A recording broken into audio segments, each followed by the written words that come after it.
যেই কাগজে আমরা লিখি, বই পড়ি, খাতা বানাই বা প্যাকেজিং করি, সেগুলো কিভাবে তৈরি হয় আসুন আজকের এই ভিডিওর মাধ্যমে আমরা জেনে নিই। প্রথমে বড় বড় গাছ কেটে ফ্যাক্টরিতে আনা হয়। আপনি জেনে অবাক হবেন, বিশ্বব্যাপী রোজ প্রায় 1 থেকে 1.5 লাখ গাছ কাটা হয় শুধুমাত্র কাগজ তৈরির জন্য। এরপর এই গাছগুলির ছাল এবং ময়লা পরিষ্কার করা হয়, কারণ কাগজ তৈরির জন্য শুধুমাত্র গাছের আঁশ বা ফাইবার ব্যবহার করা হয়ে থাকে।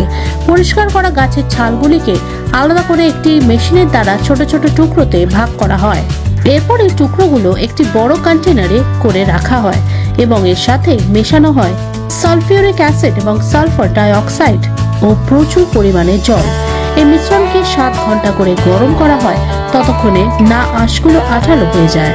এই আঠা তৈরি হয়ে যাওয়ার পর এটির মধ্যে আরো কয়েকটি রাসায়নিক মেশানো হয়, যেমন ক্লোরিন ডাইঅক্সাইড, কস্টিং সোডা এবং হাইপোক্লোরাইট। এগুলি কাগজকে আরো টেকসই ও সাদা করে তোলে। এরপর এই মিশ্রণে আরো জল মেশানো হয়, তাতে তরলটি আরো পাতলা হয়ে যায়। এরপর এই মিশ্রণকে বড় রোলের মেশিনে ঢালা হয়। এই রোলার মিশ্রণটাকে পাতলা করে ছড়িয়ে দেয়।